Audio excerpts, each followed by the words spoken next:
the fresh new home of an authentic, uncompromised quest for transformation and salvation, both personal and collectively, as I vigorously interrogate the theological and symbolic meanings embedded in our society. I promise to leverage my knowledge of history, theology, and both international and domestic issues to imagine an inclusive vision for the future, which I hope will inspire all of us to pursue life, liberty, and the pursuit of happiness as a given, not just an aspiration. So join me weekdays at 12 noon right after Tavis Smiley for 2 hours of the Jesse Jackson Jr. Show, only on KBLA Talk 1580.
I'm Jesse Jackson Jr. Welcome forward to the Jesse Jackson Jr. Show. How prophetic was Prince Rogers Nelson?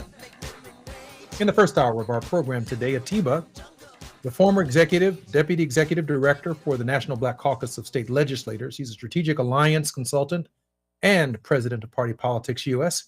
He's worked as a TV political contributor for BNC News, The Heat, In the Know with Mo, The Leslie Marshall Show, iHeartRadio, GovExec, 96.3 WHUR, and the One America News Network. He most recently was a guest host on Rising, an American daily news and opinion web series produced by Washington, D.C. political newspaper The Hill. In 2020, Atiba released his first novel, Saving Grace, a political thriller. Today, we're going to discuss a myriad of issues: the Chicago occupation, Cracker Barrel, the firing of the Federal Reserve governor, an African-American woman. We've got a lot to talk about. Atiba, welcome forward to the Jesse Jackson Jr. Show. See you. Good to be here. Brother, I'm so glad you're here. Listen, you've been living now, I guess, for 2 weeks under occupation in the District of Columbia. Can you share with us your thoughts on let's start with the public relations campaign. The initial shock of it all now seems to be giving way to some arguments that Donald Trump has saved lives in the last 2 weeks. Your thoughts? Yeah, you know, Jesse, it's interesting, this whole idea that what the president is doing is saving lives in D.C. The numbers, a couple weeks ago, we had Janice Lewis George, a council member. We had Robert White, a council member, who were talking about the fact that crime was at an all-time low in D.C. in terms of at least within the last 30 years. What we have is a military occupation, and what we have is the precedent of what we're going to see in other cities. And this president he is in his second term. And so what we're seeing is a byproduct of perhaps what we would have seen had we not had COVID back in 2020. That's really interesting, because I'm on your side on this. I absolutely agree that the idea of a federal occupation of the nation's capital, in the absence of D.C. being a state, it's entitled to 2 United States senators who vote and could stop this occupation, a member of Congress who would have a vote and be able to fight against this occupation, a governor, a House of State Representatives, and a state senatorial body, if in fact democracy was measured by population, as the Constitution calls for. We have something very, very different in the District of Columbia, where the President of the United States is really using D.C. as some kind of staging area for other cities around the country. Yeah, it's an experiment. Okay, let me see what works. Let me see what I can do with the courts. Let me see how I can create more fear. And that's really what all this is continuing to do. It's continuing to precipitate an environment of fear. And, when you see people who are working, who are delivery people, are being arrested. I just saw a story earlier today that Council Member Janice Lewis George posted in her Instagram. So all these things are happening. Some of these things are things that people in the African American community have been warning about. And there are a lot of people who are watching on the sidelines thinking that this cannot happen to them, but this is all a byproduct of what the president wants to do. And yesterday, I believe, or day before, he started talking about, dictatorship. So these are all things that are happening, but they're all also, in my opinion, distractions, because we are so caught up in being the victim, and we're so caught up in the fear. What is the solution? And that's part of, what I'd like to be thinking about is, what are the solutions and how do we move forward? How do we get through this? I'd like to, when we come forward, obviously, I want to talk about that once we hit our break, which is just in a few moments. But I was also reading today in The Hill, from WJLA and from Politics DC, that so far the government has made 910 arrests. A number of them are now charged with felonies, and obviously some with misdemeanors, et cetera, et cetera, et cetera. But I also paralleled that with the idea that Donald Trump has now promised to build more prisons. And I can only imagine that the growth of the prison population, largely African American, in terms of these arrests in the District of Columbia, that we're looking at an incredible occupation across the country that is even going to move and build more prisons in more red areas, in more red counties, which, as you well know, serve as some form of economic development when the census is actually taken and these new populations of people are dislocated into these prisons and into these jails. I'm Jesse Jackson Jr. When we come forward, more with Atiba on the Jesse Jackson Jr. Show. While you're stuck in traffic, we can at least bring you up to speed on the news of the day. You're listening to Jesse Jackson Jr. only on KBLA Talk 1580.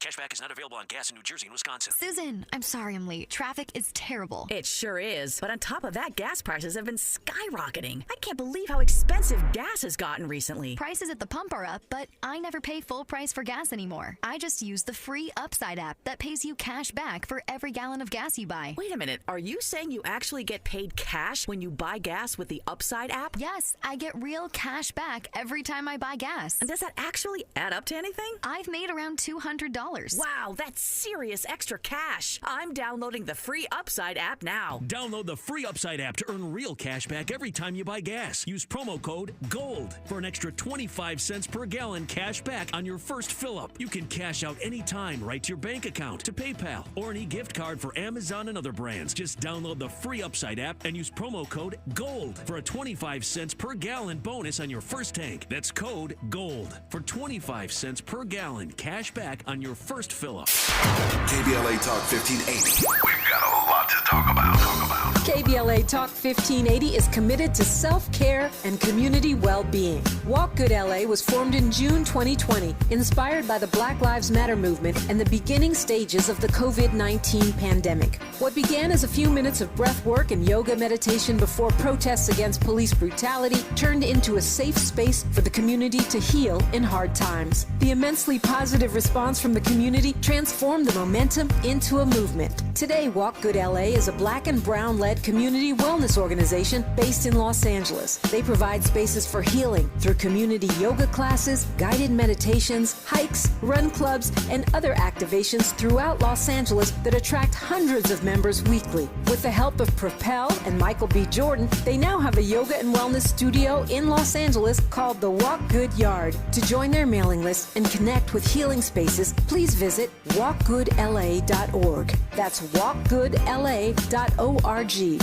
Or find them on Instagram at walkgoodla. This is a community call to action, a community call to healing from KBLA Talk 1580. Are you ready to be a part of the conversation that will help shape our nation's future? Get ready to join us for the Left Coast Forum, Saturday, October 25th at LA Trade Tech, where progressive voices will come together to tackle the issues that matter most to working families across Los Angeles and beyond. From economic justice to climate action, from healthcare to housing, we're bringing together the brightest minds and most passionate advocates for real solutions and real change. With workshops, 2 major keynote addresses, and a closing reception with great music and good food. It's the Left Coast Forum, where your voice matters and your ideas take action. Saturday, October 25th at LA Trade Tech. Brought to you by KBLA Talk 1580 and the LA Progressive. The future won't wait, and neither should you. Mark your calendar now to be there and be heard. Stay tuned to KBLA Talk 1580 for more details. Now back to more of Jesse Jackson Jr. on KBLA Talk 1580.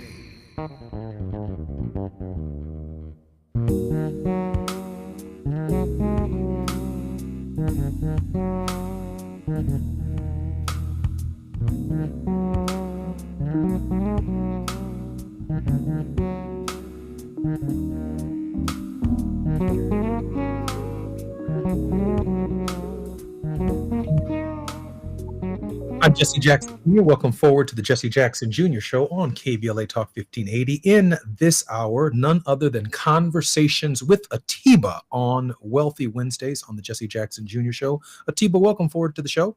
Jesse, it's good to be here. Atiba, let me ask, because I want to open the conversation up to the myriad of things that I'm sure you'd like to talk about today. But, you know, when I was sent to prison, I had to report to Butner, North Carolina. From my perspective, a little town in the middle of nowhere. And then I was eventually moved to a federal prison camp on a military base in Montgomery, Alabama, before I finished my time at a halfway house in Baltimore, Maryland.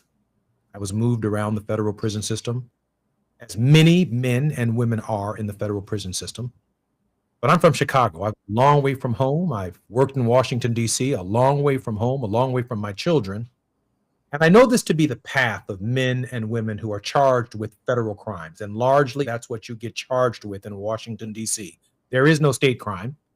These are federal offenses, which means you end up in the federal system. Donald Trump is now promising to build more prisons, not likely prisons in urban areas where their inmates are counted for the census or tax purposes, where in many cases they do not have the right to vote. And yet the prison populations themselves outnumber the number of people who live in the towns themselves. But for tax purposes and for purposes relating to state appropriations and federal appropriations, their population does count. It counts in terms of the amount of resources that they receive from federal and state governments to help run these small towns. In other words, black bodies, brown bodies, working class bodies, poor bodies end up in these towns, including in this federal roundup, starting in Washington, D.C. We're talking about it being an experiment. Now you show up in Chicago, where the municipality is so much larger than the District of Columbia. If on average in just 12 days you've arrested 910 people, you are talking potentially about rounding up thousands of people in Chicago, just per capita. Or in Los Angeles, if it takes a different posture where this show is being broadcast. Or in Atlanta, where I've seen posts today suggesting that this movement by Donald Trump is moving to Atlanta and to New York, Newark, and to other cities throughout the United States where there are African-American mayors.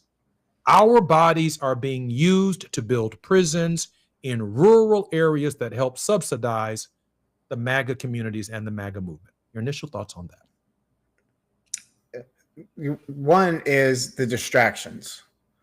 So I think we've got to figure out how to focus on, maybe it's a larger piece, it's the umbrella. Maybe it's the conversation about this is America. But if we keep focusing on Chicago, Atlanta, Philadelphia, Washington, D.C., LA, then they win. Because the conversation becomes so slanted. It just becomes about, oh, well, they're doing this here, and they're doing this here, and they're doing this here. When I look at the president and how he won this election. He made the conversation about America. When I look at the conversation and I think about how did Kamala lose the election, which that's a whole nother thing, because I'm really on the verge of just saying it was that election, there's some other things that we probably still don't know about what happened with that election and how the outcome came. The bottom line is this is where we are. But the Democratic platform became something about so many different things and not one thing. And when I keep thinking about what James Carville said back in 1992, it's the economy, stupid. And when we look at where this effort is going on, for instance, in DC, homeless population is being targeted. Poor people are being targeted. Black and brown people are being targeted. People are being targeted. And I think that's what we really should be looking at is people are being targeted. And a part of that, the combination of that is economic disparity. Because why is there a homeless population? Well, you can go into, and I know I've sat down and talked with many people, at times in Washington, D.C. who are homeless. And you can detect and see that there's mental illness. But oftentimes people say, oh, well, people are on drugs, they're mentally impaired, et cetera. But what is the root cause of that? And I think the root cause is poverty. That is the element that we don't talk enough about in America. Whether or not you live in rural America or urban America, poverty is a huge issue in America, which is the reason why Lyndon Johnson had the war on poverty. There's a reason why there was a New Deal, because there were poor people because of what happened during the Depression. And we're not talking enough about that as being the leading cause of what these things that are coming about. And the president is making this an issue that, oh, well, these people are the issue, but we're not getting into the root cause of how America is creating these problems. I want to push back just a little bit and then shift to the other subjects that you wanted to cover today. And that is, I got this experience in prison, right? I got this experience that is part of my life. And we can talk about poverty. We can talk about economics of the poverty problem and the, if you will, the gas pipe of the engine of our system. But once our people are criminalized by this massive federal roundup, you cannot uncriminalize them without the state pardon. You can't uncriminalize them in Washington, D.C. without the federal pardon, because there is no governor in D.C. that pardons them for this roundup. Even if they were not Mirandized correctly, even if they were not afforded their basic rights to search and seizure, all of the constitutional protections that would normally have a trial or a case thrown out don't exist for these untrained Army personnel and National Guard personnel that are participating in this roundup, where they are not local police officers. They don't have to reflect upon the rights or the consequences. And then they're bringing in these mountain boys. These aren't just DC National Guardsmen. They're bringing into our cities and states a little variation on DC. The boys from Tennessee, the boys from Alabama, he says he's calling them specialized troops. People who don't get along, in many cases, with Black folks in the states they're from, have these preconceived notions of Chicago and other cities around the country as being the problem associated with America. They're going to be walking the streets of our community. These brothers and sisters are going to be looking at men and women who don't care very much for them, including but not limited to their reaction to changing the logo at Cracker Barrel restaurant, and building the prison population in rural areas with Black bodies. Atiba, because of my experiences in this life, I'm not going to let it go, because these are Trumponomics. These aren't just the failure of the Democratic Party to address, like Johnson, poverty programs in the inner city and job programs in the inner city and housing problems in the inner city. This is a plan that's not just about fighting crime. It's also about rounding up our people like they're cattle. And when the morning begins for these soldiers and for some of these police officers, they say that the sergeant at the watch service, when it begins, the first thing he says or she says is "good hunting, good hunting." Go round them up and then bring them in, and then they ship them, I'm telling you, to Butner, Illinois, to Butner, North Carolina, to Montgomery, and to federal and state prisons around our country. And Abrego Garcia is on his way to Uganda, but for a federal judge who says don't send them until October. They're now getting prisons around the world to agree to house Americans. So I find that particularly offensive. I mean, I just do. Jesse, I hear all that, and I feel the offensiveness just as you do. But we have been fighting this battle for 200 plus years, and we are not winning it by simply saying this is about black and brown. We're not winning it. We're not winning it because we won't take up the fact and just accept and steal the narrative. Steal it. Take the narrative about being an American, because I don't think there's anyone on the face of this country that is more American than we are. But that's not the narrative. The narrative is constantly that we're the victim. And the more and more that I read about victimhood and the more I read about fear, then we are stuck like a deer in headlights. And we can't move out of that situation if we don't address this and address the root causes of what causes people to sell drugs, what causes people to use drugs, what leads to people being homeless. This big, beautiful bill, what did it do? It has attacked poor and middle-class people. When you go back to 2008 and when President Obama made it to the White House, what happened? All of a sudden, you had people years later talking about, oh, well, it was his fault for the divisions in the country. I don't believe that. I believe that the root cause was a fault of us. When I look at 2010 and 2014, we didn't go vote in the same way that we voted in 2008 and 2012, but we don't talk about that. We talk about, well, he didn't do enough for Black America.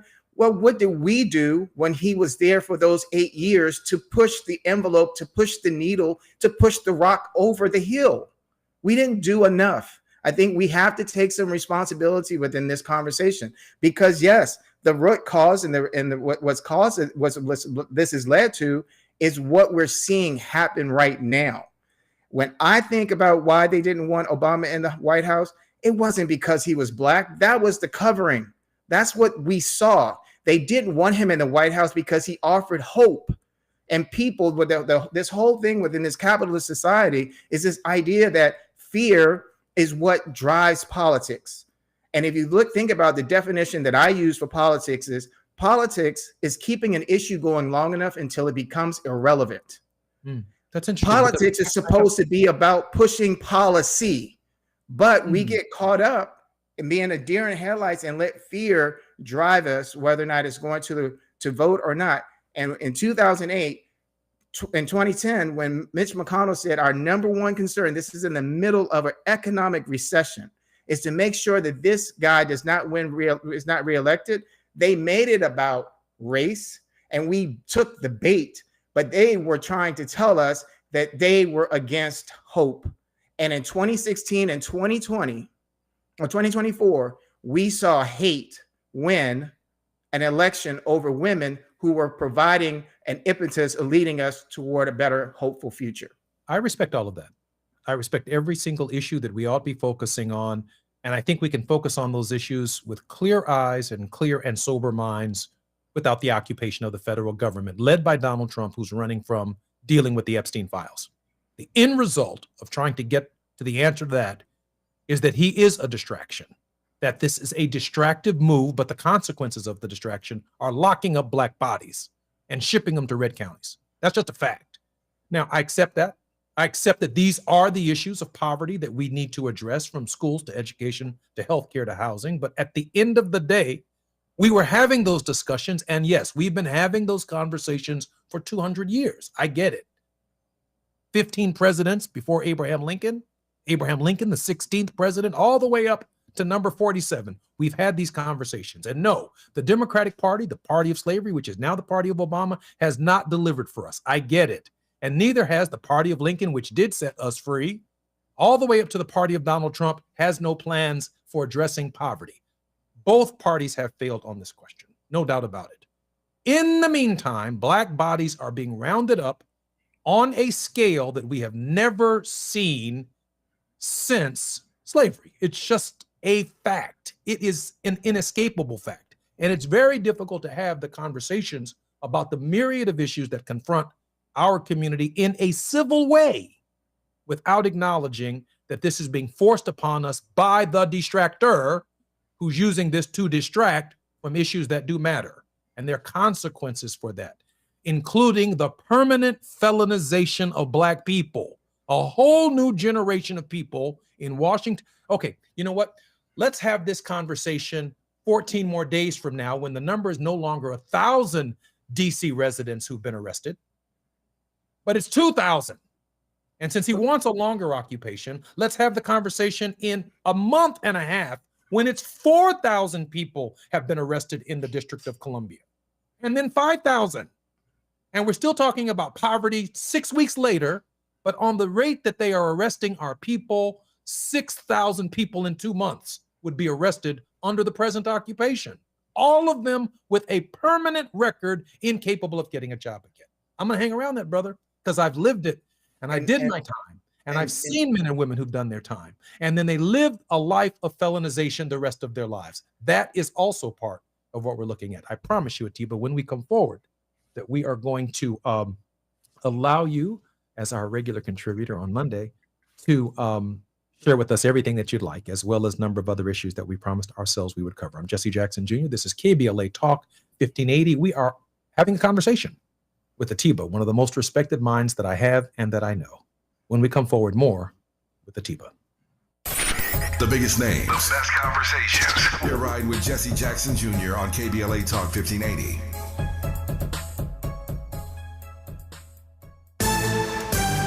Bree Wood with BIN News Now. Universities nationwide are facing shooting hoaxes. Schools like Arkansas and Iowa State saw false active shooter alerts this week. University of Arkansas professor Michael Cummings was left shaken. I just started texting my wife, my brother. She's a faculty member. He's a student here, just making sure that they were safe. The FBI is investigating, saying callers used apps to mask their identity. Black Texas Representatives Al Green and Jasmine Crockett are suing the block new GOP drawn district maps. They say the changes dilute minority voting power in Dallas and Houston. A federal judge is being asked to halt the maps while the case plays out. And Karen Huger of the Real Housewives of Potomac will be released from prison early, September 2nd to be exact, after serving 6 months for drunk driving. It's unclear if she'll return to the show. Get BIN News Now on demand 24/7 on the iHeartRadio app. We now have a sig alert in Chino Hills, 71 southbound before I get to the 60 with that overturned semi. Right now, all lanes are blocked, and it is going to be backed up to the 10. In Anaheim, 91 eastbound at Beach Boulevard, we've got a big rig fire, and it looks like the right lane is still going to be blocked. You've got some slowing from Artesia Boulevard. And in Moreno Valley, 60 westbound before Day Street, trying to clear a wreck from the carpool lane. Ignite your afternoons at Waba Grill's $5 happy hour with our 5-piece pork veggie dumplings and a value-sized premium one beverage drink, like our tangy passion fruit lemonade. Enjoy $5 happy hour weekdays after 3 p.m. Only at Waba Grill. Is this the takeover? This is the KBLA Sports Minute with Ray Richardson. 22 players from HBCU schools will be on NFL rosters when the regular season kicks off next week. The 22 players survived the final cut on Tuesday when all 32 NFL teams were required to reach the 53-man roster limit. 2 of the HBCU players made the Rams' final roster: wide receiver Xavier Smith of Florida A&M and cornerback Kobe Durant of South Carolina State. The highest draft pick this year from an HBCU school was Alabama A&M offensive lineman Carson Vincent. Vincent was a 4th-round pick of the Baltimore Ravens. Vincent made the Ravens' final roster. 3 players in the Ravens training camp who were not drafted in April made the team's final roster: linebacker Jay Higgins from Iowa, safety Ruben Lowry of Tennessee Chattanooga, and cornerback Keon Martin from Louisiana University. No debates, no speculation, just the info you need. That's your KBLA Sports Minute. I'm Ray Richardson. More news, opinions, and conversation when we come forward on KBLA Talk 1580. Hi, I'm Jesse Jackson Jr., inviting you to join me weekdays at 12 noon, right after Tavis Smiley, here on KBLA Talk 1580. As a law school graduate and a theologian with a firm grasp of our body politic given almost 2 decades in Congress, my show is the fresh new home of an authentic, uncompromised quest for transformation and salvation, both personal and collectively, as I vigorously interrogate the theological and symbolic meanings embedded in our society. I promise to leverage my knowledge of history, theology, and both international and domestic issues to imagine an inclusive vision for the future, which I hope will inspire all of us to pursue life, liberty, and the pursuit of happiness as a given, not just an aspiration. So join me weekdays at 12 noon right after Tavis Smiley for 2 hours of the Jesse Jackson Jr. Show only on KBLA Talk 1580.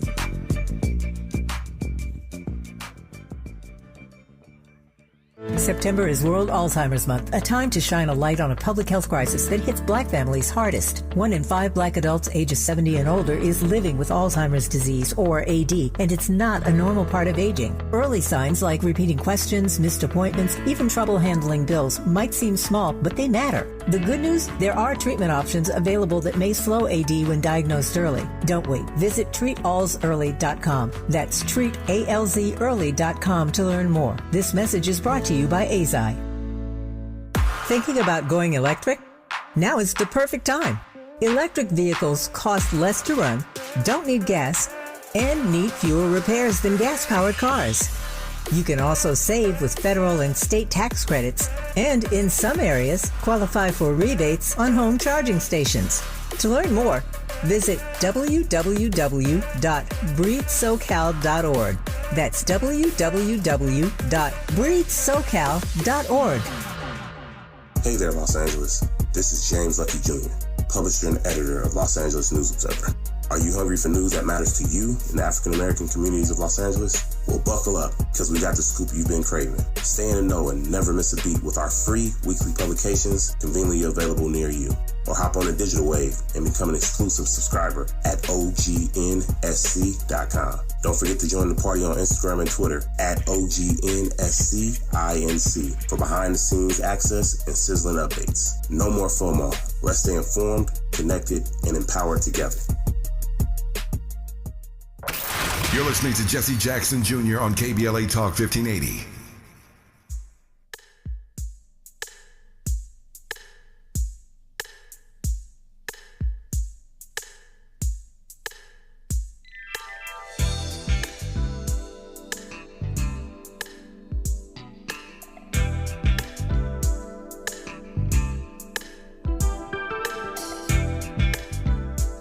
I'm Jesse Jackson Jr. Welcome forward to the Jesse Jackson Jr. Show on KBLA Talk 1580. Our very special guest in this hour is Atiba, former Deputy Executive Director for the National Black Caucus of State Legislators, Strategic Alliance Consultant, and President of Party Politics US.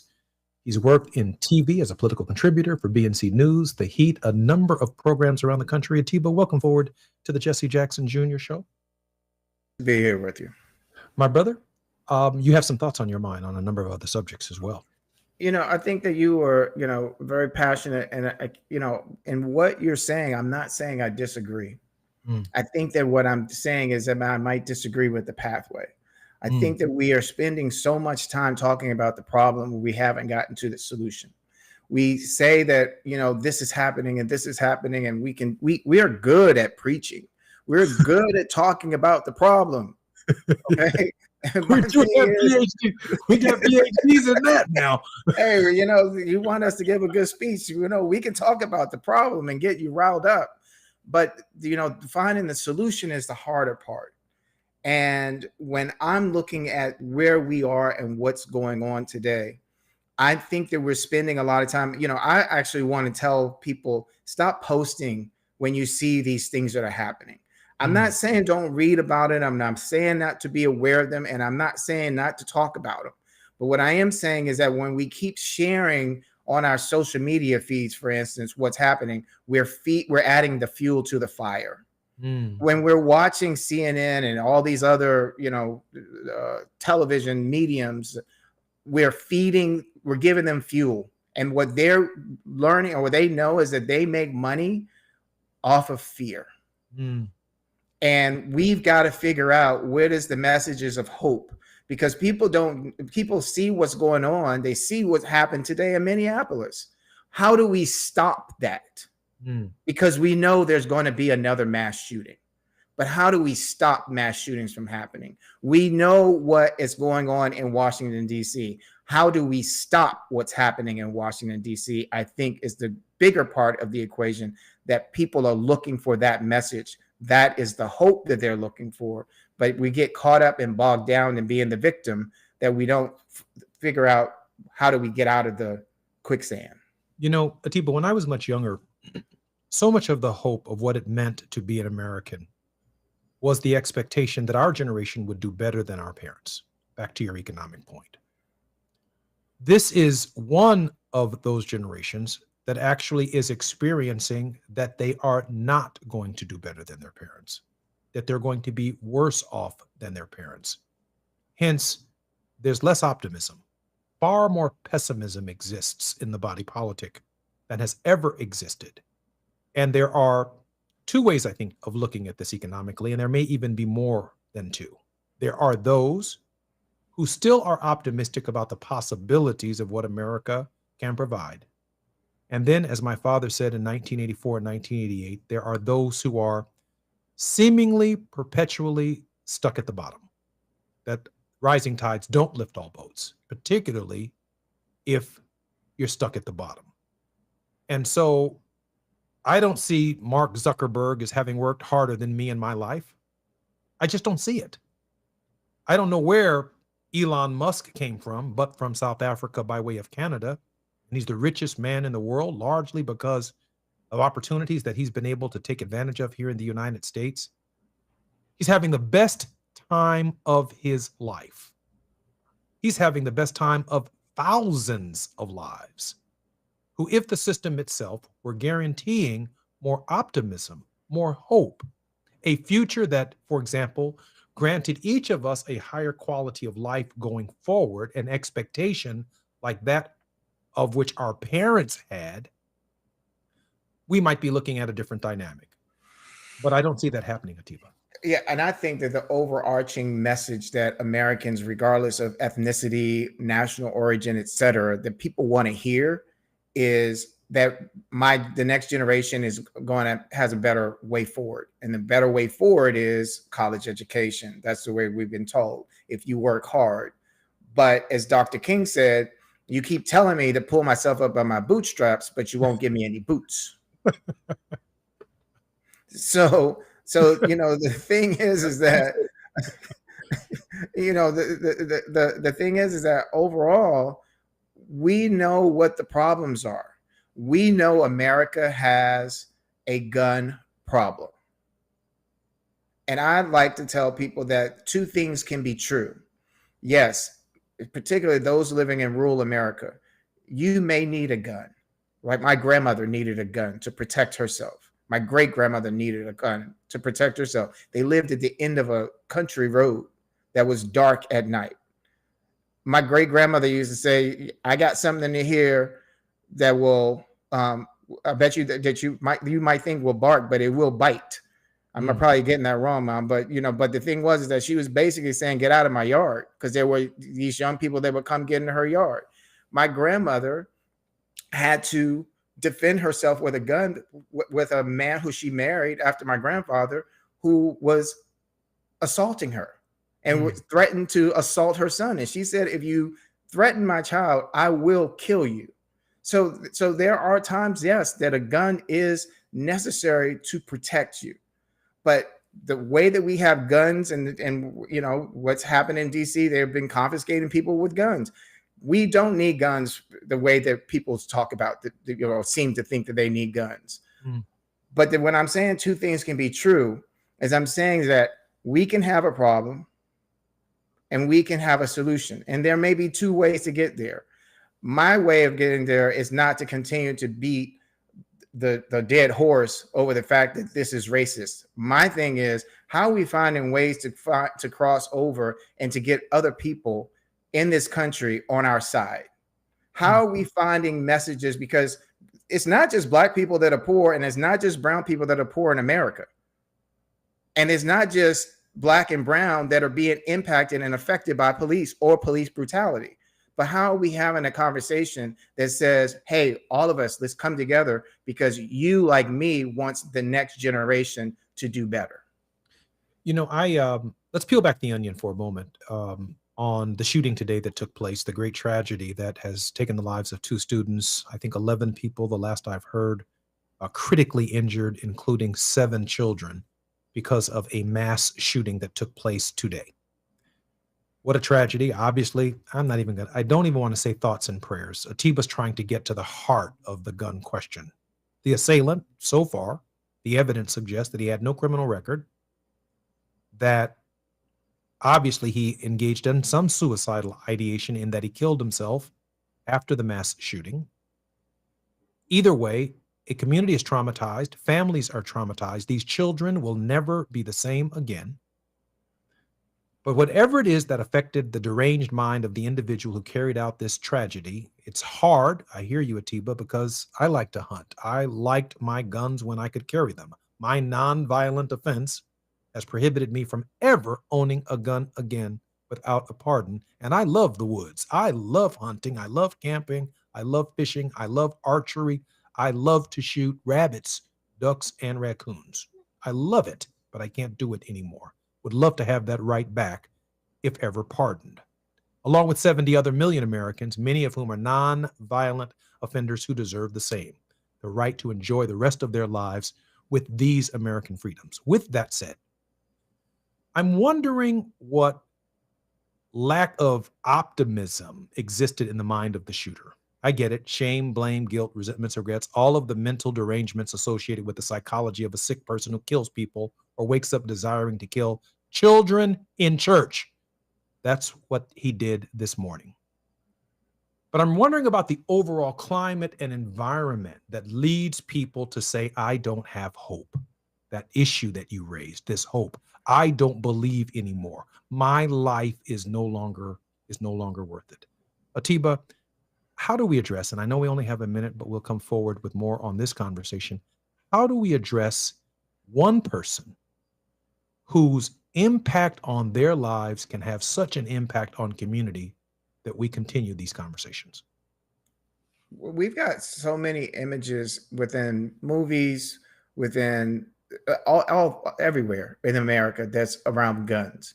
That's why right now we have a military occupation in DC, because the idea is that guns incite fear or will create this order, which is it won't. And the things that you just spoke to, Jesse, are the reason why it's been so important for people like John Lewis to tell us to go and vote so that we can change the laws, so that we can fix the laws, so that the laws can address some of the issues that you just talked about. I'm Jesse Jackson Jr. You're listening to Jesse Jackson Jr. Show on KBLA Talk 1580. In this hour, this is Conversations with Atiba every Monday. When we come forward, more with Atiba. After nearly 20 years in Congress, he knows how to get at the issues that matter the most to you. Every day, he takes a deep dive into politics, social justice, and the stories that shape our community. This is where prominent people unpack perplexing problems. Unfiltered, unapologetic, unmissable. You're inside the Jesse Jackson Jr. Show on KBLA Talk 1580. Hi, I'm LA City Councilmember Curran Price, inviting you to the 30th anniversary of the Central Avenue Jazz Festival, Saturday, September the 20th, from 11 a.m. to 7 p.m.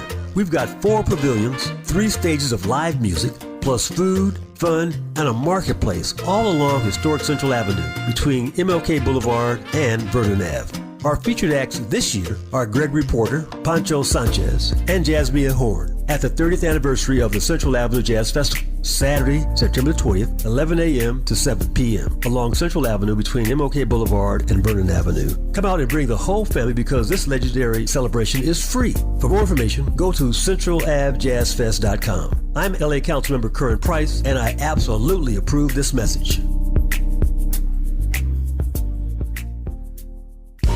Imagine a world without heart disease and stroke, where every person has the chance to live a full and healthy life. Join us for a walk to save lives at the American Heart Association's Greater Los Angeles Heart and Stroke Walk, Saturday, September 20th at the Rose Bowl. Every step made and every dollar raised means more people learning CPR, more life-saving research, and more time with the ones we love. Sign up at heartwalkla.org. The LA Heart and Stroke Walk is sponsored by Optum, UCLA Health, Keck Medicine of USC, and Dignity Health. Nearly 7 million Americans aged 65 and older are living with Alzheimer's disease or AD. But did you know that black adults aged 65 and older are twice as likely as white adults to develop AD? You may be able to reduce your risk by managing conditions like diabetes and high blood pressure, being physically active, eating healthy, and exercising your mind. To learn more about AD, the importance of early diagnosis and intervention, and a potential treatment option, visit treatalzearly.com. That's treatalzearly.com. This message is brought to you by AZI. My mom has decided to learn to paint, and she's good. My dad's now into creative cuisine, and I've already put on 6 pounds. Learning new things comes with age. My mom, she started forgetting my name and what we're talking about. Forgetting well-known things doesn't. Memory loss may be a sign of Alzheimer's disease. Early detection gives you and your loved one time to plan for the future. Learn the warning signs of Alzheimer's at 10signs.org. Brought to you by the Alzheimer's Association and the Ad Council.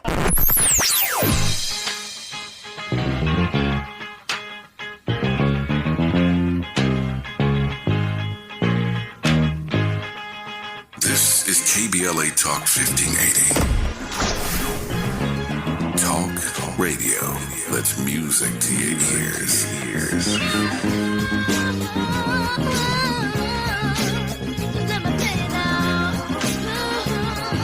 We're unapologetically progressive. KBLA Talk 1580. Now back to more of Jesse Jackson Jr. on KBLA Talk 1580.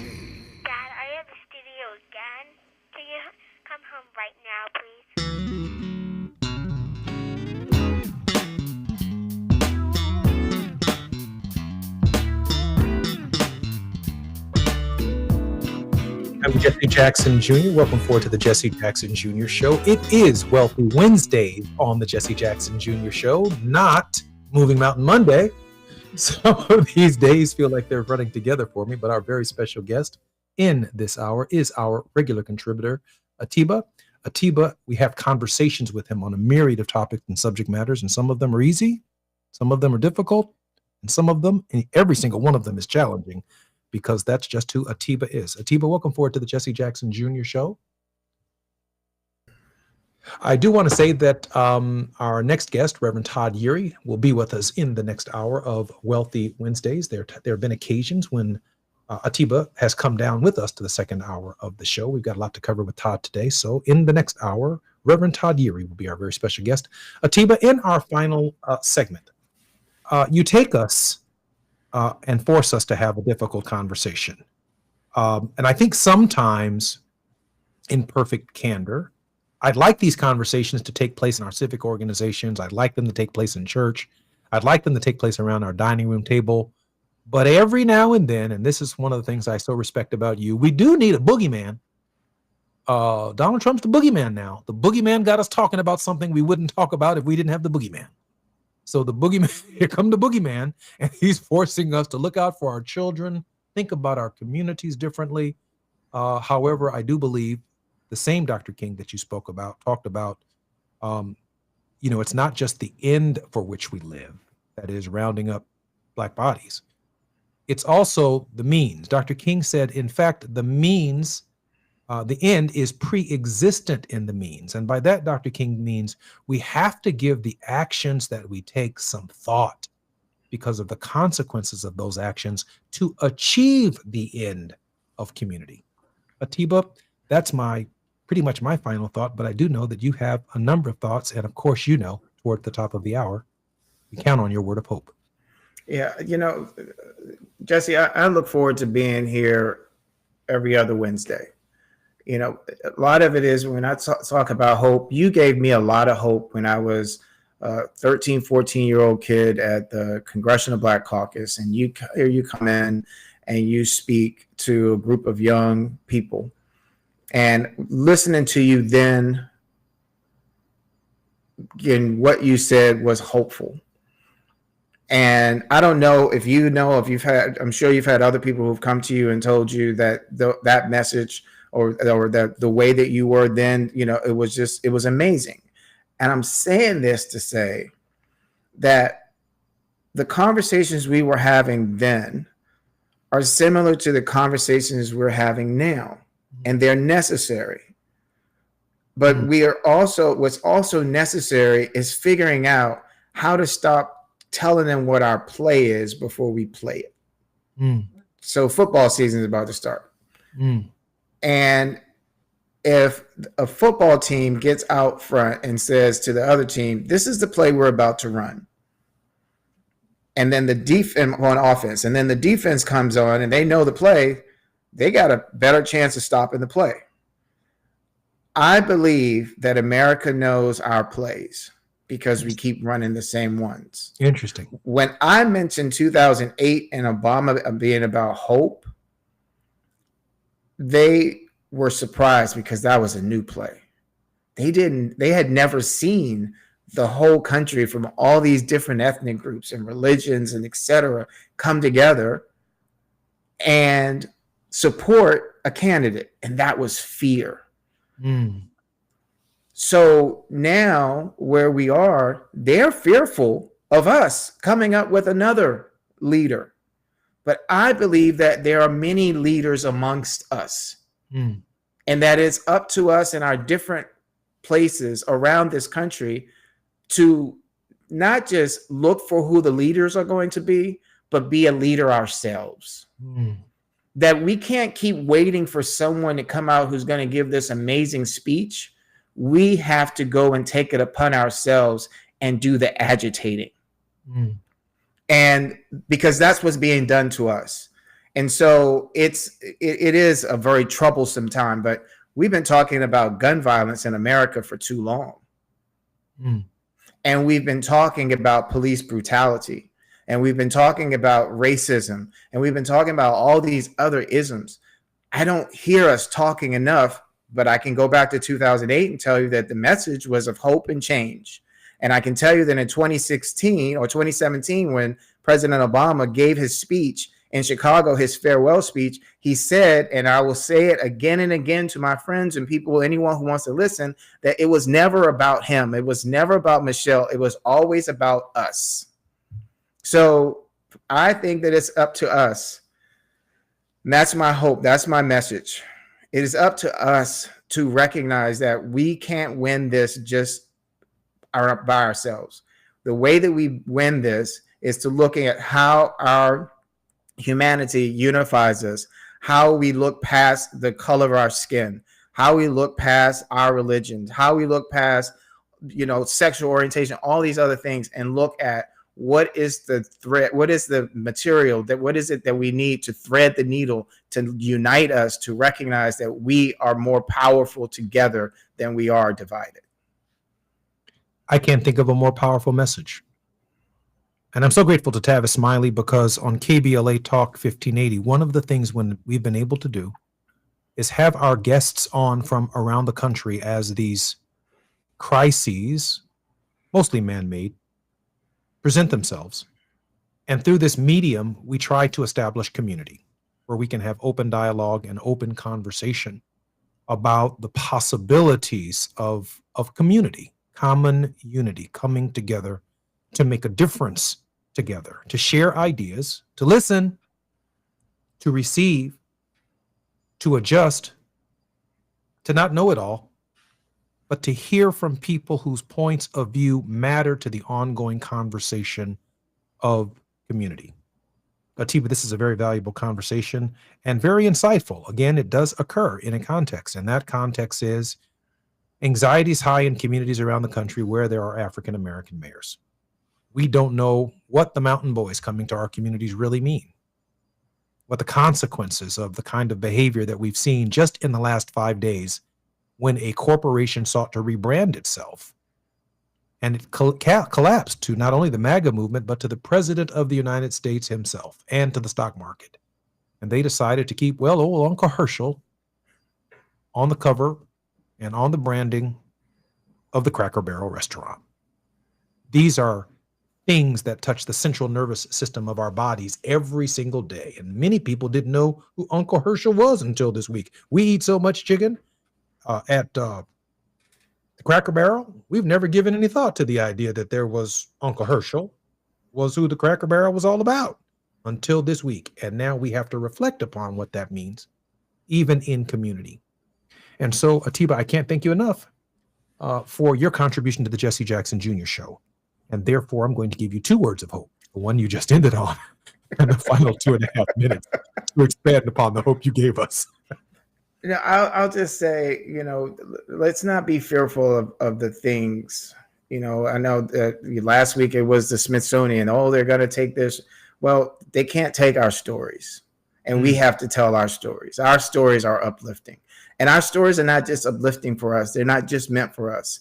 When I think about the place where the president lives, that is called the White House, I think of the fact that white represents hope and black represents faith, that this country is built on faith, and they built it on our backs, and that we have to accept that and acknowledge it and tell the story of how we built this country. And it was built on a vision of hope. And if you look at people all over the world who come to the White House to ask the president for things, you look at the pictures of civil rights leaders coming to the White House to ask for things. And think about this. The reason why we're such discombobulated right now is that the White House is supposed to represent hope, and right now it represents fear. But those that they attack, there are issues in the tissues of many, many people, whether or not they're black or white or brown or et cetera, and that the hope is in us, and the hope will come up when we unify, when we get together, when we recognize that sitting together at the table and eating together is unifying, and that being out in the streets and doing this other stuff or whatever is dividing. And that what we need to be doing is figuring out how, with our cultures and our ethnicities, are we bringing forward all these different dishes and letting each other learn from one another, and learn not just how to be friendly, but how to be loving. I'm Jesse Jackson Jr. Atiba is our very special contributor every other Wednesday. Atiba, thank you for being on the show tonight. Thanks for having me. Look forward to seeing you in 2 weeks. I'm Jesse Jackson Jr. on KBLA Talk 1580. When we come forward, Reverend Dr. S. Todd Yeary on Wealthy Wednesdays. KBLA 1580 Santa Monica. I'm Amber Payton with BIN News Now. President Trump says he's unconcerned after firing Federal Reserve Board Governor Lisa Cook, who's under DOJ investigation over mortgage claims. People are paying too high an interest rate. That's the only problem with housing. We have to get the rates down a little bit. Cook, who is black, denies wrongdoing, has not been charged, and her attorney says Trump lacked authority. The case could reach the Supreme Court. Rapper Cardi B is testifying in a civil trial over a 2018 incident with former security guard Imani Ellis. Ellis says the rapper swung at her, while Cardi admits to a heated argument but denies any physical contact. And Justice Cleo Powell has been unanimously elected Chief Justice of the Virginia Supreme Court, becoming the first black woman to hold the role. On the court since 2011, she succeeds retiring Chief Justice S. Bernard Goodwin on January 1st. Get BIN News Now on demand 24/7 on the iHeartRadio app. In Cerritos on the 91 westbound at Norwalk Boulevard, got a 2-car accident moving over to the shoulder. In Buena Park on the 91 eastbound, right at Knott Avenue, still cleaning up from that earlier big rig fire. The Knott off-ramp is going to be blocked. And we still have a SIG alert in Chino Hills. 71 southbound before you get to the 60. Happened a little bit earlier. Got a semi that tipped over on its side. Right now, all of the southbound lanes are blocked. Ignite your afternoons at Waba Grill's $5 happy hour with our 5-piece pork veggie dumplings and a value-sized premium one beverage drink, like our tangy passion fruit lemonade. Enjoy $5 happy hour weekdays after 3 p.m. Only at Waba Grill. This is the KBLA Sports Minute with Ray Richardson. 22 players from HBCU schools will be on NFL rosters when the regular season kicks off next week. The 22 players survived the final cut on Tuesday when all 32 NFL teams were required to reach the 53-man roster limit. 2 of the HBCU players made the Rams' final roster: wide receiver Xavier Smith of Florida A&M and cornerback Kobe Durant of South Carolina State. The highest draft pick this year from an HBCU school was Alabama A&M offensive lineman Carson Vincent. Vincent was a 4th-round pick of the Baltimore Ravens. Vincent made the Ravens' final roster. 3 players in the Ravens training camp who were not drafted in April made the team's final roster: linebacker Jay Higgins from Iowa, safety Ruben Lowry of Tennessee Chattanooga, and cornerback Keon Martin from Louisiana University. No debates, no speculation, just the info you need. That's your KBLA Sports Minute. I'm Ray Richardson. More news, opinions, and conversation when we come forward on KBLA Talk 1580. Are you ready to be a part of the conversation that will help shape our nation's future? Get ready to join us for the Left Coast Forum, Saturday, October 25th at LA Trade Tech, where progressive voices will come together to tackle the issues that matter most to working families across Los Angeles and beyond. From economic justice to climate action, from healthcare to housing, we're bringing together the brightest minds and most passionate advocates for real solutions and real change. With workshops, 2 major keynote addresses, and a closing reception with great music and good food. It's the Left Coast Forum, where your voice matters and your ideas take action. Saturday, October 25th at LA Trade Tech. Brought to you by KBLA Talk 1580 and the LA Progressive. The future won't wait, and neither should you. Mark your calendar now to be there and be heard. Stay tuned to KBLA Talk 1580 for more details.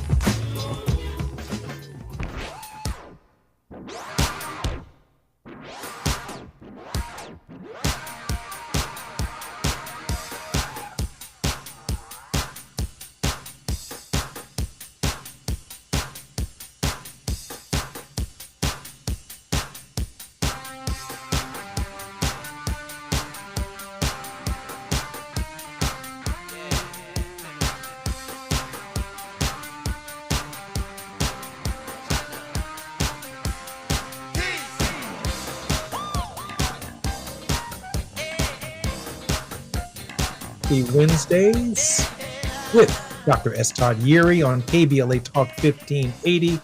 Dr. Yeary is principal of the Yeary Firm, a Maryland-based litigation and government relations firm, and also serves as senior pastor of the Douglas Memorial Community Church, Baltimore and affiliates. He has 1 foot in the pulpit and 1 foot in the courtroom, both feet in reality. Dr. Yeary, welcome forward to the Jesse Jackson Jr. Show. I'm brother, and so that means we get to hang out and see what kind of good trouble we can get into.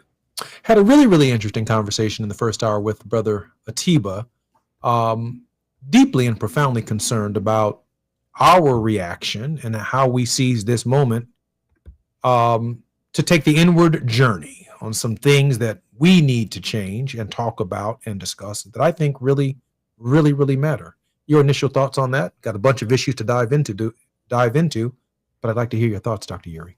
Yeah, I mean, the inward journey is, when we think about it, relying upon, say, the insights of Dr. Howard Thurman, the great mystic who was very introspective and aware of the direct linkages between spirit and external reality, is a critical one. One, because this is a different kind of fight. There's the text from, Paul's writings that has resonated with me quite poignantly these recent weeks, is that we wrestle not against flesh and blood, but principalities and powers. And so when we think about that great creative mystic of a musical genius, Gil Scott-Heron, when he says the revolution will not be televised, it is because the revolution actually starts internally, or it can be expressed externally. And until we wrestle with our own internal issues, our blinders, our hesitancies, and the like, any need or any goal of social change is going to fall short, because it's going to take intestinal fortitude for us to be able to overcome these current challenges. Dr. Yeary, since you've gone there, I want to make the parallel between the, if you will, the Roman Empire that and its pressures that it placed on first century Christians and the ministry of Jesus of Nazareth, because obviously with this movement towards not only authoritarianism and oligarchy, the empire itself is now putting pressure on our movements, an existential pressure that is affecting our inward space. Yeah, you mentioned the Roman Empire. What comes to mind is if you've ever visited Rome and visited the catacombs, The catacombs are the underground cemetery where in that first century period, because of the hostility of the imperial government, that those creative, transformative, revolutionary first century believers had to find a way to be able to get what they needed so that they could do what they needed to do. And so they would venture down into the underground estuary where the bodies were buried.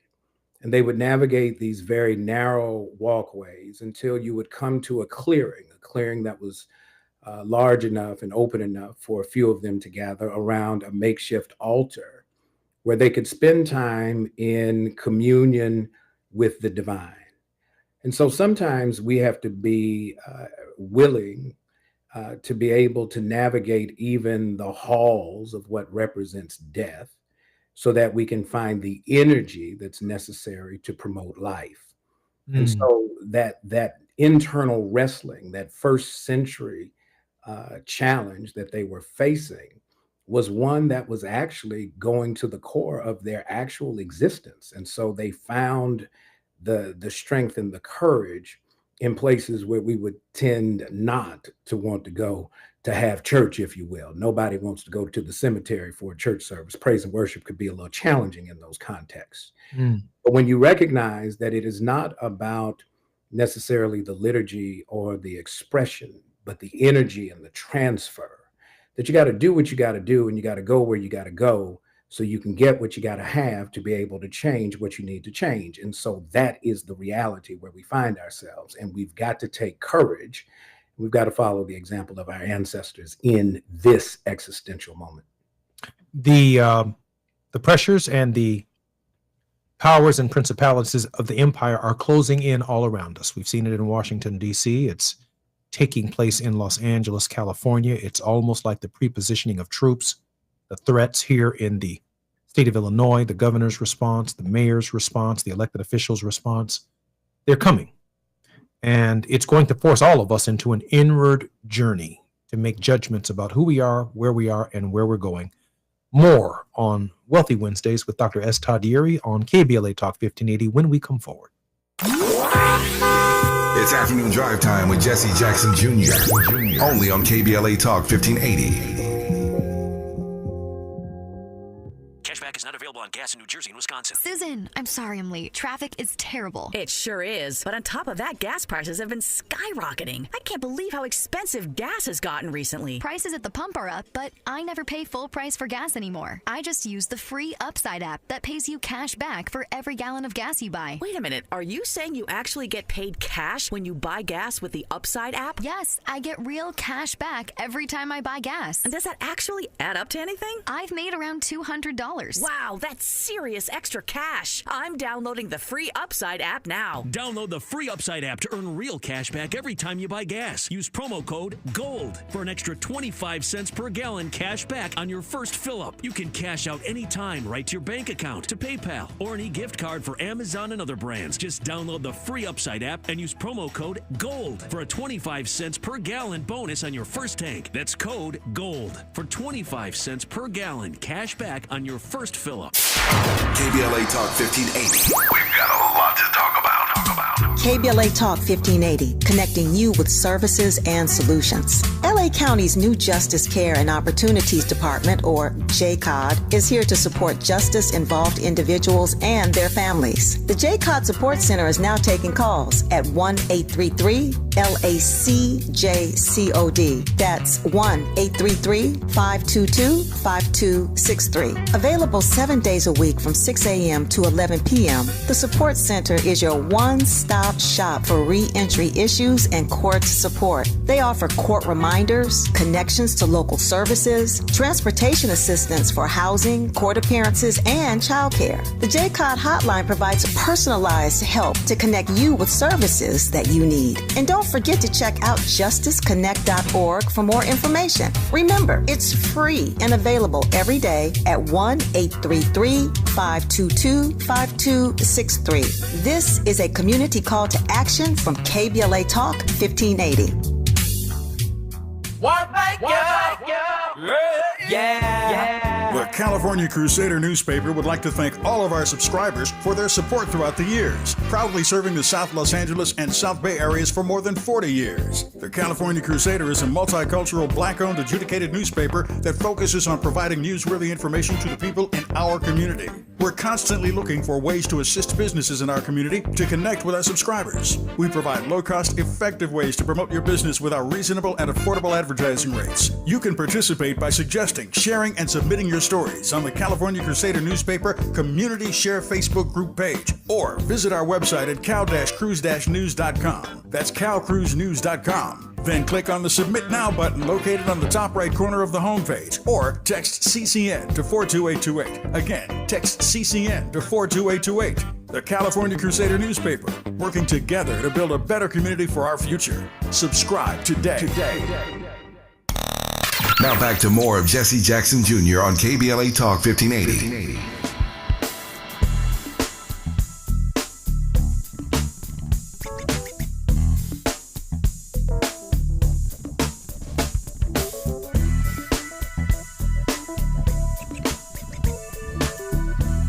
I'm Jesse Jackson Jr. Welcome forward to the Jesse Jackson Jr. Show. This is Wealthy Wednesdays, the politics of our faith with Reverend Dr. S. Todd Yeary. Dr. Yeary has one foot in the pulpit. He is a full-time pastor, and he also is a full-time lawyer. He has one foot in the courtroom, but both feet in reality. Dr. Yeary, welcome forward to the Jesse Jackson Jr. Show. There's a lot going on, so we got a lot to talk about. Good to be with you as always. Dr. Yeary, I just wanted to let you finish your thought on that inward journey in light of the fact that in this moment it feels like a kind of Garden of Gethsemane, and the empire is closing in around us. It just is closing in. Then I'd like to move on to the Chicago occupation, the Baltimore potential occupation, the if you will, the skirmish that's taking place between your governor and the president of the United States, even as we speak. Here in Illinois, we've had a skirmish between our governor and the president of the United States. Gavin Newsom in California and Los Angeles is in a skirmish, and so is Tavis Smiley with the president of the United States. And so just about all around us, the empire appears to be closing in. Dr. Yeary. Yeah, I mean, first you have to take a deep breath to catch your breath, lest you pass out from, all that has to be considered. This inward journey, fortitude is not granted, it's developed. And it's developed in moments like these. You don't see an application that says, would you like to be Reverend Dr. Martin Luther King Jr.? As a matter of fact, when he shows up at Dexter Avenue Church, since he was the newbie, when they first convened to talk about the issues with public transit in Montgomery, the established clergy who had been there for a while felt like they had too much to lose to step to the forefront. And so it kind of reminds me of an old Gomer Pyle episode, for those of you who are trying to figure out what generation I grew up with. Gomer's standing in line, and Sarge is standing in front of them and says, whoever wants to volunteer for guard duty, take one step forward. And so Gomer, being clear on the instruction, he stood still. And everybody else in the line took one step back. And so he ended up being chosen. A step forward. So sometimes what looks like a forward step is not a forward step. It is you stood your ground and everybody else around you retreated. And so in these moments where we have to come with our courage intact, right? Even though there's no certainty. They go into the bus boycott with a couple of weeks in mind. It ends up being a year, right? What happens when your best estimate of how long the struggle is going to take are limited and short-sighted?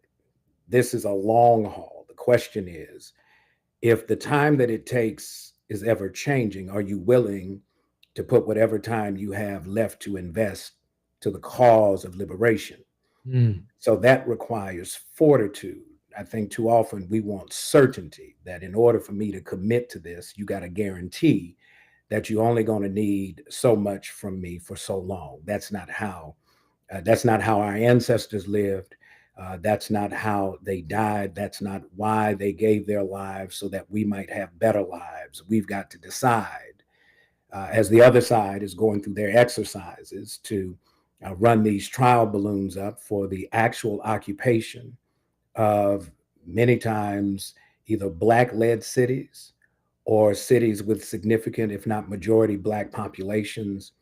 This is not a fire drill as we recall it in school. The building is burning, and we've got to decide, what are we going to do so that we don't find ourselves casualties of either third-degree burns that are fatal or smoke inhalation that cuts off our ability to breathe. Dr. Yeary, I broached this with Atiba, but I'm going to broach it with you. When I look at the 2.5-week occupation in Washington, D.C., and the 1,000 arrests that have taken place in the district, that is about 2,000 people a month going through the courtroom in the District of Columbia. 2,000. And Donald Trump wants to extend the occupation beyond the initial 30 days that I guess is required under the DC Code or under the statute, the federal statute. And he seeks Congress's assistance in doing that, which he will likely get. So we're talking, in 2 months, 4,000 people. In 3 months, at this pace, 6,000 people. When I scale that to the conversation in the city of Chicago, a much larger municipality, and millions of people who live in our city, we're talking 10, 20, 30,000 people that could very well be rounded up and part of a larger scheme of incarceration in rural counties that, as you know, have served as economic development for downstaters in just about every state in the nation, to help offset and to help apportion funds from both federal and state governments to their municipalities. Do you have any concern about scaling and the permanent felonization of our people that are the byproduct of this present crackdown? Yeah, I have a concern, and my concern is that we are analyzing this conduct, these actions, too narrowly. Let's be real clear on what is fueling this. So if you use DC as a federal district as an example, limited home rule, the occupation of DC raises this question. The enforcement mechanism, is it under District of Columbia law or federal law? Are then the claims, the charges, federal violation charges? Are they heard in DC Superior Court? Are they heard in the U.S. District Court for the District of Columbia? If they become federal convicts, right? They get charged, they get caught up in the federal system. Remember, this president has already floated the idea and explored in these international conversations whether or not federal inmates could be housed in foreign countries while they serve out their terms. So what we've now created is an alternative form of convict leasing where you pay to traffic the bodies of persons who in many instances are going to be wanting for due process and certainly protection. Convict leasing. Before you finish that thought, I want to let everyone know that a new term has been coined right here in this hour by Dr. S. Todd Yeary. Convict leasing. Going to lease Black bodies to other countries around the world that are willing to house us, Black and brown bodies, as part of the economic development and exchange of some of the deals that Donald Trump is cutting. I'm sorry, Dr. Erie. Yeah, you've been very generous. It's not my creative idea. It's the reality of what happened as part of the response to Reconstruction at the end of the Civil War. Is that you saw states actually take that curious caveat in the 13th Amendment to the U.S. Constitution and used it as a basis to supplement and substitute the lost labor from the end of the Civil War.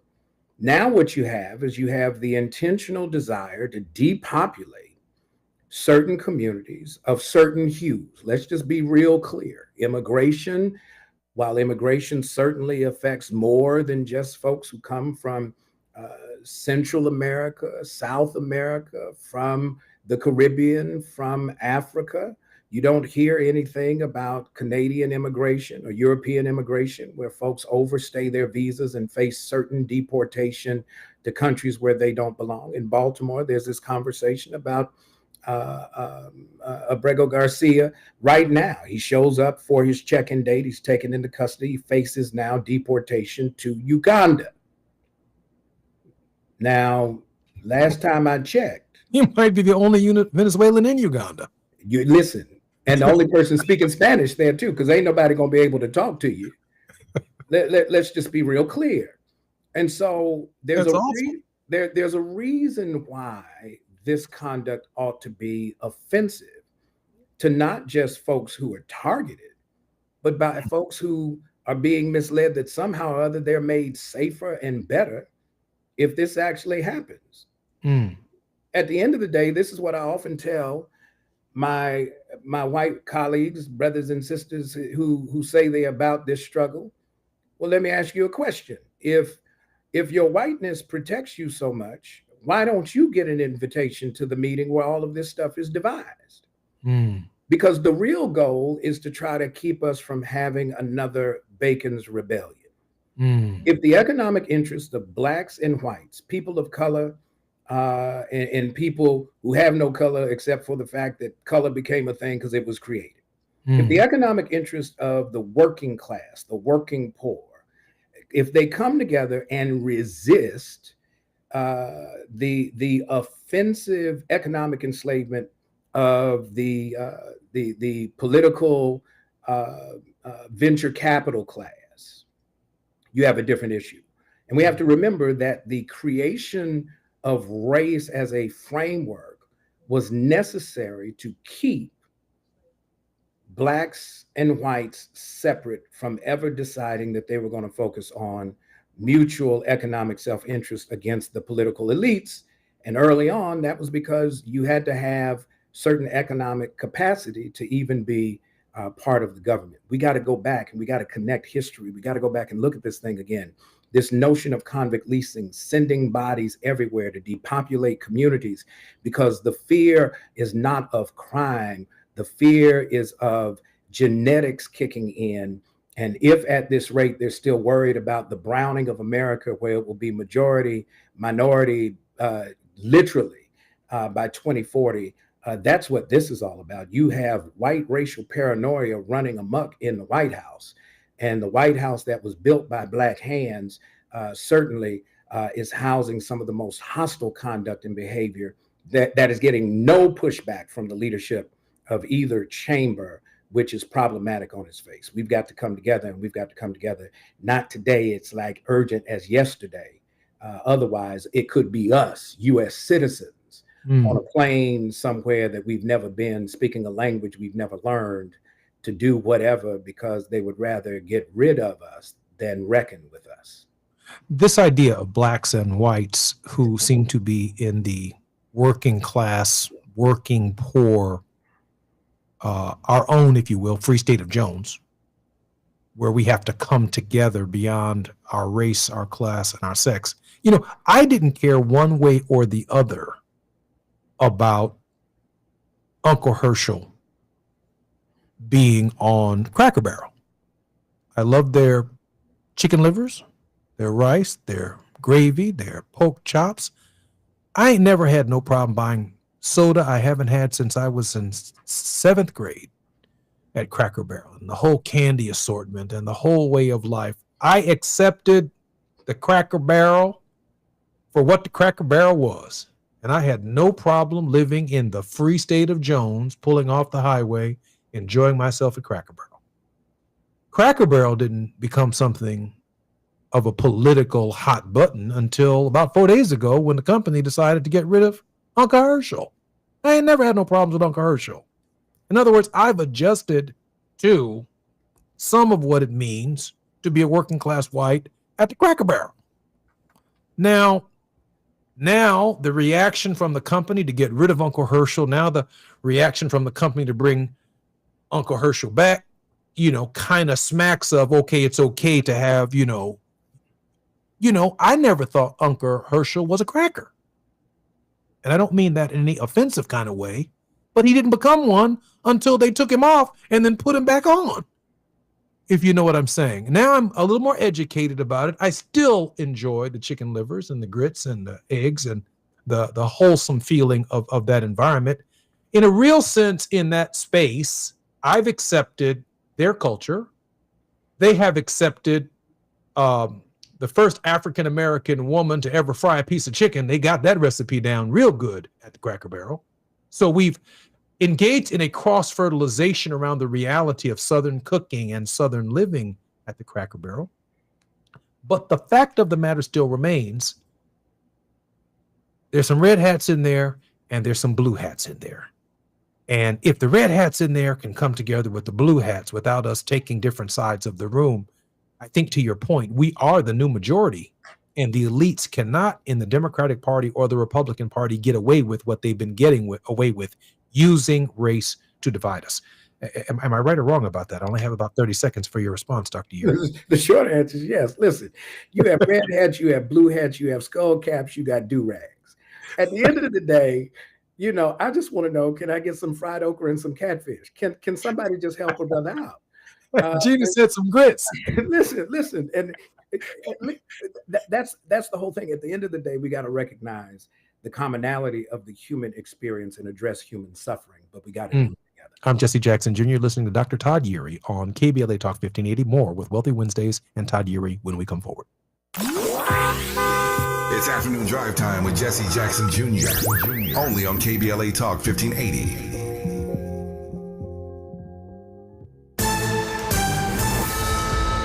I'm Amber Payton with BIN News Now. Democratic leaders are rejecting President Trump's push to expand National Guard deployments into cities like New York, Chicago, and Los Angeles. We cannot allow this to be normalized. It's one of the most important things for us to do. Mayors like Black Los Angeles Mayor Karen Bass say crime is already falling due to local investments, not military force, and they criticize federal cuts to community violence prevention programs. House Minority Leader Hakeem Jeffries and Congresswoman Yvette Clarke, who are both Black, met with Democratic mayoral nominee Zohran Mamdani, but neither has endorsed him.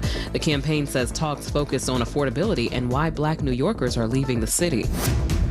And Washington, D.C. is launching a new driver education program at 4 high schools next month. Black Mayor Muriel Bowser says it will prepare students for the city's traffic environment and future job opportunities. Get BIN News Now on demand 24/7 on the iHeartRadio app. In Pasadena on the 210 West at Allen Avenue, got a new accident blocking the carpool lane, but it looks like we still have some debris across all the lanes. Glendale 134 East before you get to Brand, got a report of some construction material in the carpool and left lane. It's already a slow one from Forest Lawn Drive. Whittier 605 North right at Rose Hills, got a stalled semi. It's going to be partially blocking that right lane. Ignite your afternoons at Waba Grill's $5 happy hour with our 5-piece pork veggie dumplings and a value-sized premium one beverage drink, like our tangy passion fruit lemonade. Enjoy $5 happy hour weekdays after 3 p.m. Only at Waba Grill. Is this the This is the KBLA Sports Minute with Ray Richardson. 22 players from HBCU schools will be on NFL rosters when the regular season kicks off next week. The 22 players survived the final cut on Tuesday when all 32 NFL teams were required to reach the 53-man roster limit. 2 of the HBCU players made the Rams' final roster: wide receiver Xavier Smith of Florida A&M and cornerback Kobe Durant of South Carolina State. The highest draft pick this year from an HBCU school was Alabama A&M offensive lineman Carson Vincent. Vincent was a fourth-round pick of the Baltimore Ravens. Vincent made the Ravens' final roster. 3 players in the Ravens training camp who were not drafted in April made the team's final roster. Linebacker Jay Higgins from Iowa, safety Ruben Lowry of Tennessee Chattanooga, and cornerback Keon Martin from Louisiana University. No debates, no speculation, just the info you need. That's your KBLA Sports Minute. I'm Ray Richardson. More news, opinions, and conversation when we come forward on KBLA Talk 1580. Are you ready to be a part of the conversation that will help shape our nation's future? Get ready to join us for the Left Coast Forum, Saturday, October 25th at LA Trade Tech, where progressive voices will come together to tackle the issues that matter most to working families across Los Angeles and beyond. From economic justice to climate action, from healthcare to housing, we're bringing together the brightest minds and most passionate advocates for real solutions and real change. With workshops, 2 major keynote addresses, and a closing reception with great music and good food. It's the Left Coast Forum, where your voice matters and your ideas take action. Saturday, October 25th at LA Trade Tech. Brought to you by KBLA Talk 1580 and the LA Progressive. The future won't wait, and neither should you. Mark your calendar now to be there and be heard. Stay tuned to KBLA Talk 1580 for more details.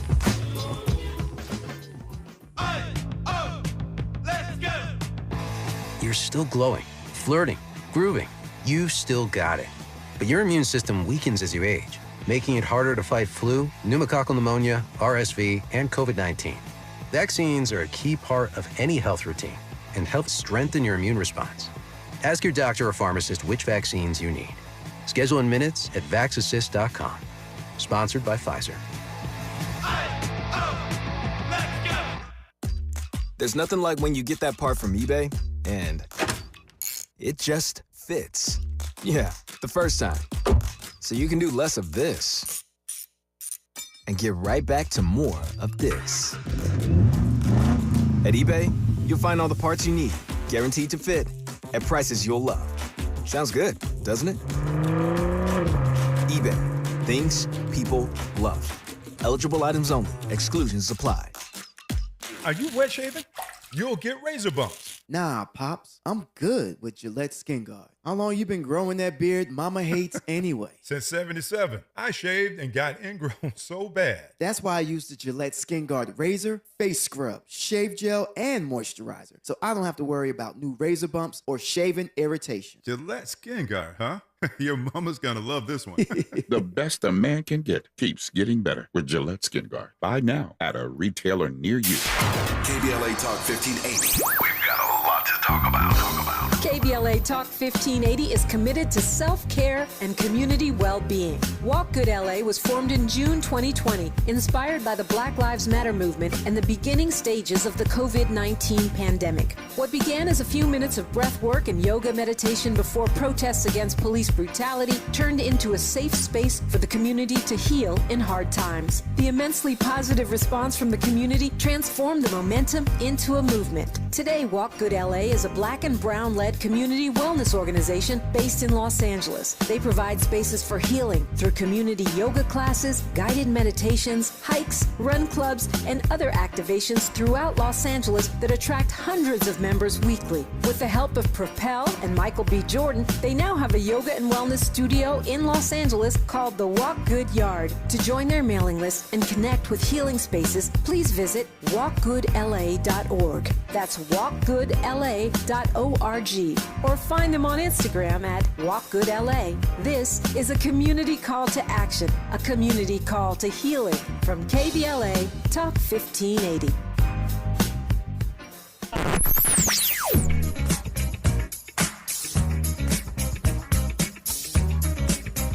This is KBLA Talk 1580. Talk radio.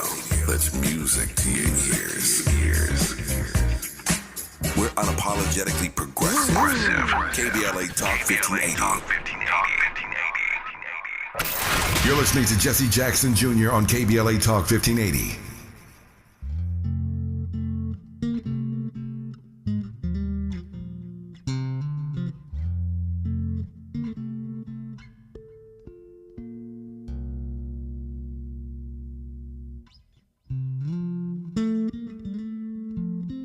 EPLA Talk 1580. I'm going to get this music right one of these days, but I'm having the time of my life. It is fabulous. Hey, our very special guest in this hour is none other than Dr. S. Todd Yeary. Dr. Yeary's social justice work includes having served on the National Board of the National Action Network from 2015 to 2021, his past political action chair for the Maryland State Conference of the NAACP, and as co-founding principal of Community Churches for Community Development, Inc., and as founding principal of SALT, Strategic Advocacy and Legislative Think Tank.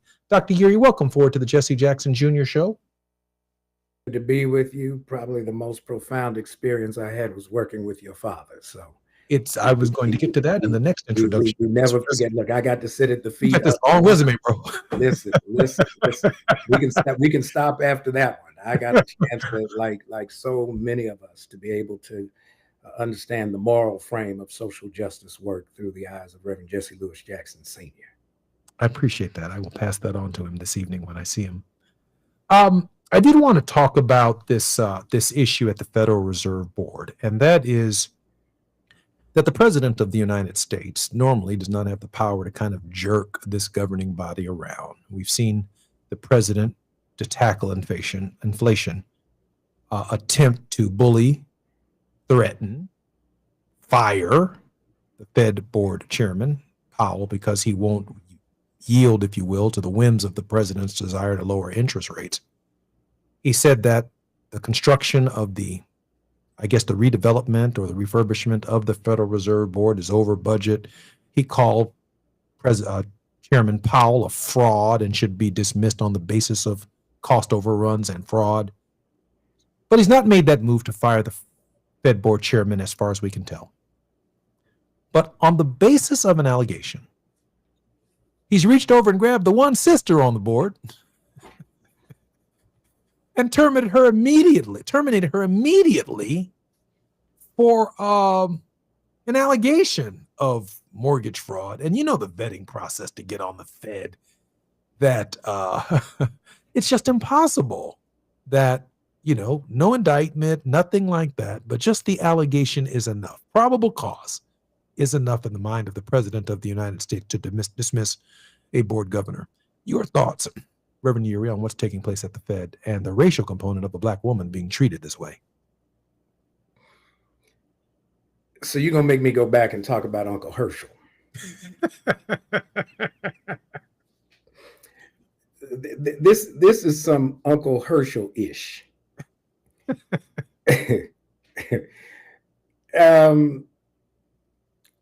Being a product of two parents from the South and understanding racialized behavior based on nothing other than the fact of dislike and disdain for the very person of someone we've never met, know nothing about them. And so we start assigning character issues and flaws to them, really to falsely justify what you're really trying to do. That he would rather have an all-white Federal Reserve Board before he starts dealing with the other internal issues around policy disputes. We've seen this in the reshaping and the recoloring of the leadership of the United States military. We see this in terms of the assault on this escalated claim of reverse discrimination. I don't think anybody ever thought that the Bakke case would end up being overshadowed so easily by these false claims that somehow or other, just out of hat, with no analysis, no depth of critical assessment, that somehow or other white skin is under attack, and therefore we've got to put the military, while we talk about the cities, the military is not being, they're sent to cities as the locale. They're not being deployed across these cities. They are being embedded in certain neighborhoods to give a certain impression, to create this false sense of safety that eventually is going to lead to something else. And so if we think about this real approach to trying to create martial law. Martial law, we often think about what happens in the streets, but he's actually kind of creating a different framework of martial law of what's happening in the suites, in the deep conversations that address the conditions of the human experience, where you have the majority of the resources and the assets controlled by the relative few, and leaving the rest of us to try to figure out how we're going to make out with whatever's left. And so we've got to recognize that this targeting, this hostility is not accidental. Then to do it after this sister, I think part of this might even be because he knows he can't really go after the one who really gets on his nerves. And it's this Black woman who is brilliant and qualified and unapologetic in her assessment and calling a thing what a thing is, in the person of Supreme Court Associate Justice Ketanji Brown Jackson. So some of this is transference and trying to find a false basis that somehow that she committed, quote, mortgage fraud, which is a federal crime. And she would, to your point, go through a whole confirmation process and not be disqualified for someone identifying that may have been some criminal behavior. It's all some foolishness. And I think after a while, what we've got to go back and remember is that the struggle ended up being as long as it was, not because the how do I say it? The protests of the dominant class were valid. It was just that they kept moving the ball and creating all kinds of stuff. I mean, I feel like I'm in a Peanuts cartoon. We're being treated like we're Charlie Brown trying to kick the ball, and Lucy keeps moving it. Dr. Yuri, let me catch my breath for a minute. Let me say this, just as a kind of educational addendum to your thinking. The members of the Federal Reserve Board, along with the chairman, vote on raising interest rates. That is the cost of borrowing $1 from a bank. Banks borrow money from the Federal Reserve. They borrow money and they get money from the banks. And those rates upon which they borrow ultimately end up in mortgages, car loans, home loans, and other things that help drive the economy. They are the central governing body for interest rates. We finally got a Black woman on the Federal Reserve Board. Finally. She's the one voice on the Federal Reserve Board who says, wait a minute now, if you raise interest rates too high, this is what it does on this side of town. It means they can't buy cars. Or if you lower them too quickly, it does this on this side of town. Hold it. Let's just keep them where they are. She's that voice of reason on the Federal Reserve Board. And so it's not just about a Black woman. It's about the history that she brings to the moment that she casts her vote that matters. I'm Jesse Jackson Jr. When we come forward more with Dr. S. Todd Yuri on Wealthy Wednesdays on KBLA Talk 1580. After nearly 20 years in Congress, he knows how to get at the issues that matter the most to you. Every day, he takes a deep dive into politics, social justice, and the stories that shape our community. This is where prominent people unpack perplexing problems. Unfiltered, unapologetic, unmissable. You're inside the Jesse Jackson Jr. Show on KBLA Talk 1580. If you're an African-American mom who is pregnant or have a baby under 6 months old, you deserve care that lifts, listens, and lasts. Black Infant Health is for you. It's a free program with individual support, group sessions, and resources to start your mothering journey. BIH makes space for moms and their families to create community. Learn more about the programs in Los Angeles County. Check us out at blackinfanthealth.org. What's that sound? That's the sound of Downy Unstoppable scent beads going into your washing machine and giving your clothes freshness that lasts all day long. There it is again. It's like music to your ears, or more like music to your nose. That freshness is irresistible. Let's get a Downy Unstoppables bottle shake. And now a sniff solo. Nice. With Downy Unstoppables, you just toss, wash, wow, for all-day freshness. Mira, Jorge, let's bring the nail gun over here. Jose stands tall atop his sustainable flooring company. Totally. It's renewable and moisture resistant, but we have several green options too. Or we got some beautiful reclaimed oak. But floored by his success, he needs to hire more installers. I need Indeed. Indeed you do. When you sponsor a job on Indeed, it's easier for talented candidates to find it, which makes it easier for you to hire them. Visit Indeed.com/credit and get $75 towards your first sponsored job. Terms and conditions apply. KBLA Talk 1580. We've got a lot to talk about. KBLA Talk 1580, connecting you with services and solutions. The Autopsy Initiative provides a second autopsy free of charge for victims' families who have lost their loved ones due to a police-related death. The services offered through the initiative include the completion of a second autopsy, disclosure of preliminary findings, and a final autopsy report.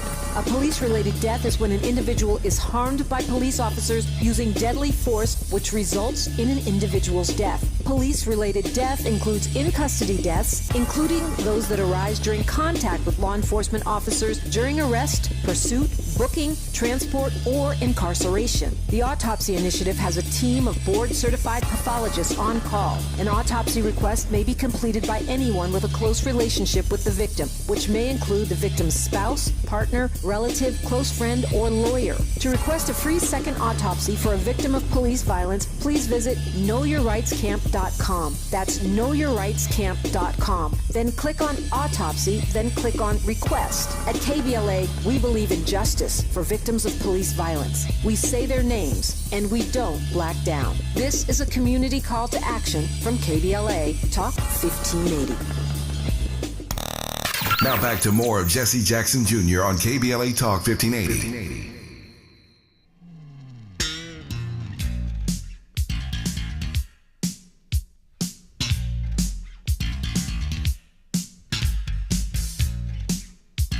I'm Jesse Jackson Jr. on the Jesse Jackson Jr. Show on KBLA Talk 1580. Our very special guest in this hour, Wealthy Wednesdays, is Reverend Dr. S. Todd Yeary, who shares with us the politics of our faith. We can't thank him enough weekly for his contribution because he helps us sort through some very, very difficult topics in a way that we can process them. Dr. Yeary, welcome forward to the Jesse Jackson Jr. Show. Good to be with you. You allow me to use Play-Doh and figure out what we're going to mold together. So I'm glad to have this time with you every Wednesday. I appreciate you. Hey, let me throw something out at you because I want to come back to this this federal board chairperson who's being dismissed by Donald Trump, who's now filed a lawsuit to keep her position, arguing, of course, with Abby Lowell, her lawyer, that the president of the United States does not have the power to do that. I often share on this program, and you've heard me say it dozens of times, and I'll give the truncated version, that when I step into a voting booth with my one vote that came across the Edmund Pettus Bridge, paid for by John Lewis and James Orange and Jimmy Lee Jackson and Martin Luther King Jr. and others who marched from Selma to Montgomery, and Lyndon Johnson, who ultimately signed the legislation that changed the course of the South, changed the course of Second Reconstruction, and changed the course of the modern world. That I bring everybody from Kunta Kinte with me into the polling place. I bring Nat Turner. I bring Frederick Douglass. I bring Sojourner Truth, Harriet Tubman. And then I look at who I'm voting for and say, man, I got to do my thing right here. I got one vote. I'm bringing all of this history with me, right? So the one sister on the Federal Reserve Board, she isn't just the one sister with eminent qualifications. She's the sister who says, now this interest rate right here, this little hike right here is going to do this right here to the used car market because Negroes buying used cars. We ain't buying nothing new. We're buying used cars. This one over here is saying that, wait a minute now. This one affects our eggs and our bacon and our secondhand clothing. We got the best stressed poverty in America. This one affects whether or not we can borrow student loans and what the rates are going to be and the mortgages on our homes and our cars. And every time we borrow a dollar, she helps determine the interest rate from hustlers on the street who charge you serious rates to give you cash, and you better pay them back by the end of the week. That's who the sister is. And when she comes to the board, arguing with Powell and others about where interest rates should be, she's our community's representative because of her experience. All of the history that she brings to the discussion get this, Dr. Yeri, with her one vote. Her one vote.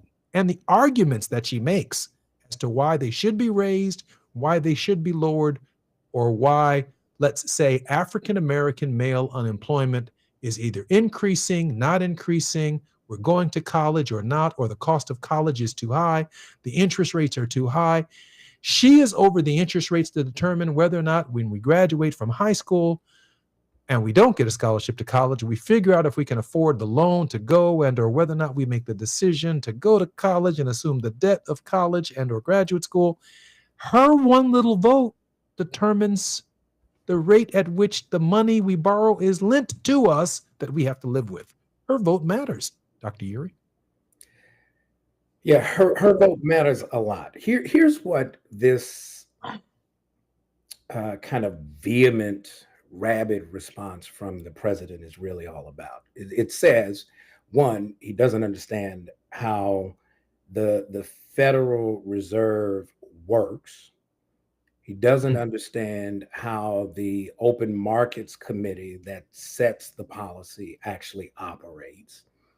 What he's doing is he's creating, as he often does, a diversion and a distraction that allows him to kind of keep his base intact. And the best way to do that is to somehow say to otherwise hardworking,